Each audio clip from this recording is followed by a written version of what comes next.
উত্তপ্ত পরিস্থিতি বিধান ভবন থেকে কংগ্রেস কর্মী সমর্থকরা তারা কিন্তু এগোচ্ছেন, তারা বিজেপি পার্টি অফিস ঘেরাও করতে উদ্দেশ্যে এগোচ্ছেন এবং সেখানে পুলিশি বাধা এবং বিপত্তি এই মুহূর্তে যে ছবি দেখতে পাচ্ছেন, যে উত্তেজনা পরিস্থিতি। এবং তাদের কাছ থেকে শুনবো মূলত কি ঘটনা ঘটছে। তারা বলছেন গতকালকে যেভাবে রাহুল গান্ধীকে তুলে নেওয়া হয়েছে তারই প্রতিবাদ জানিয়ে তারা কিন্তু এই মুহূর্তে বিক্ষোভ দেখাচ্ছেন।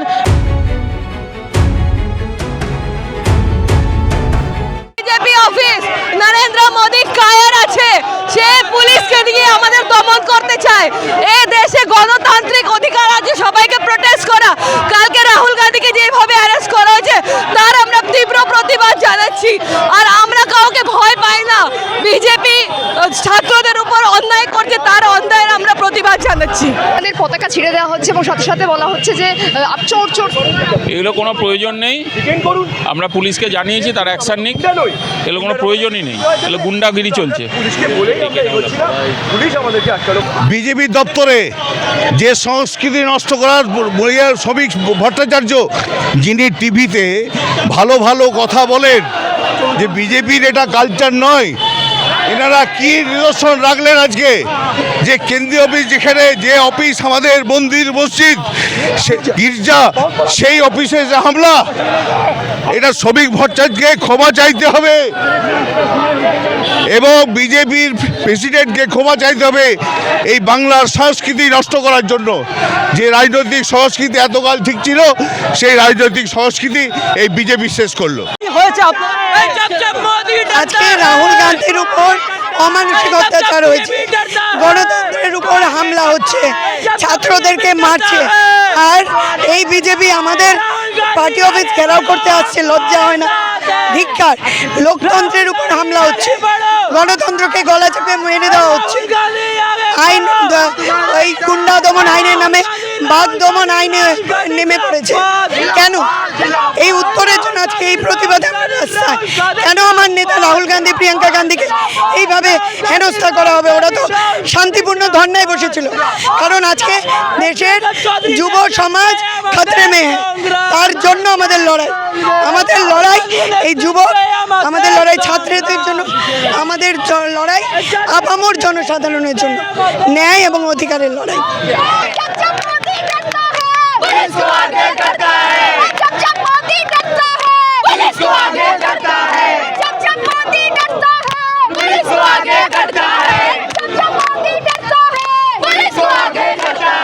এবং সেই ছবি আপনাদেরকে দেখাচ্ছি এই মুহূর্তে, সেই ছবি আপনাদেরকে দেখাচ্ছি যে কংগ্রেস কর্মীরা তারা এগোচ্ছেন। কোথায় যাচ্ছেন?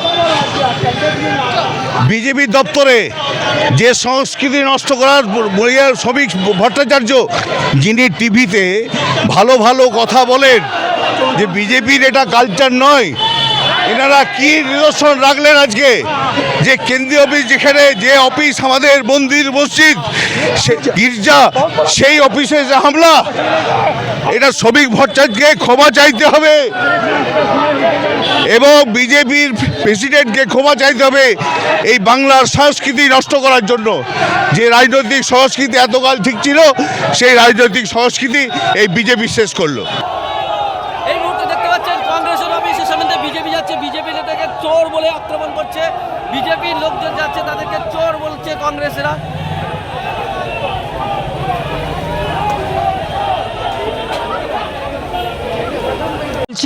গতকালকে পুলিশ একেবারে টানা হেঁচড়া করে বিরোধী দলনেতা রাহুল গান্ধীকে নিয়ে গেছিলেন। আপনারা প্রতিবাদ করছেন, পুলিশ বিজেপিরা জয় শ্রীরাম স্লোগান দিতে দিতে গেছে। কোথায় যাচ্ছেন আপনারা? দেখুন, যত দূর যেতে হয় তত দূর কংগ্রেস, ছাত্র পরিষদ এবং যুব কংগ্রেসের সমস্ত সৈনিকরা যাবে।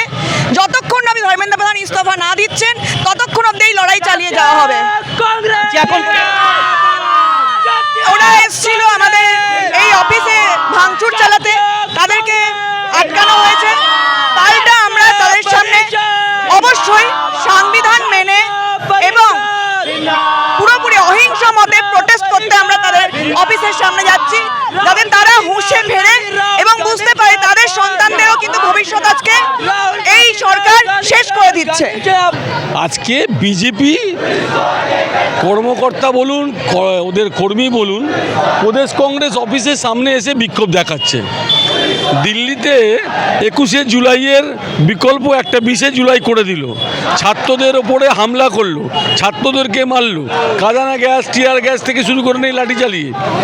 তার প্রতিবাদ দেশের বিরোধী দলনেতা পার্লামেন্টে আলোচনা চাইলো, পার্লামেন্টে আলোচনা দিল না, আলোচনা করলো না। তাহলে বিরোধী দলনেতা কি করবে? প্রধানমন্ত্রীর বাসভবনে গিয়ে বসবে। প্রধানমন্ত্রীর বাসভবনে গিয়ে প্রতিবাদ করতে গেলে, জবাব চাইতে গেলে সেখানে তাকে পাজাকোলা করে পুলিশ ধরে নিয়ে যাচ্ছে দেশের বিরোধী দলনেতা। এবার বলুন যাবে কোথায়? দেশের ছাত্র যুবর হয়ে বলবে কে? একমাত্র রাহুল গান্ধী।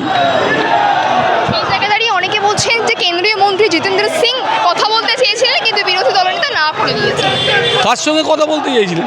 যে ছেলেগুলো আন্দোলন করছে দীর্ঘদিন ধরে, কংগ্রেস আন্দোলন করছে দীর্ঘদিন ধরে, যে শিক্ষামন্ত্রী অপদার্থ, শিক্ষামন্ত্রী ব্যর্থ, পেপার লিকের দায়িত্ব নিয়ে ধর্মেন্দ্র প্রধানের পদত্যাগ করা উচিত, এই একটাই দাবি।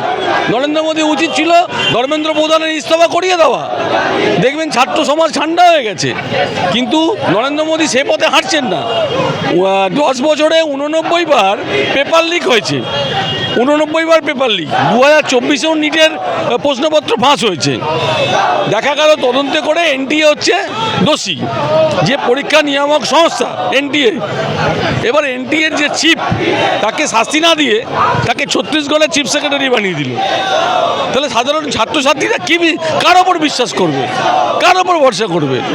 আজকে নরেন্দ্র মোদীর কাছে তো একটাই দাবি, ছাত্র শান্তিপূর্ণ আন্দোলন চলছিল, অনশন আন্দোলন। সোনম ওয়াংচুজি তাদেরকে সমর্থন করতে এসেছিলেন, 17 দিন 18 দিন অনশন করছিলেন, তাকে দেশদ্রোহী বলছে। আজকে দেশে হচ্ছেটা কি? আর দেশের সাধারণ মানুষ আজকে বুঝতে পারছে কার হাতে দেশের রাজ্যপাট দিয়েছে। আজকে যত শীঘ্র সম্ভব এখন তো নরেন্দ্র মোদীর পদত্যাগ চাইছে সবাই।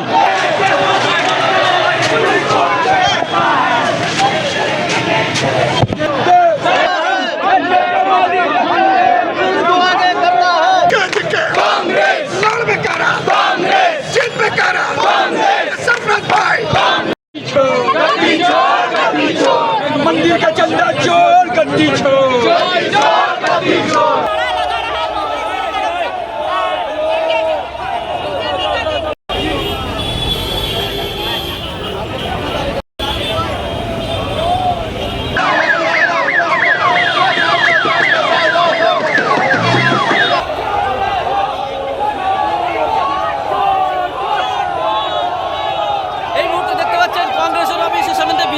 বিজেপি নেতাকে চোর বলে আক্রমণ করছে, বিজেপির লোকজন যাচ্ছে তাদেরকে চোর বলছে কংগ্রেসেরা।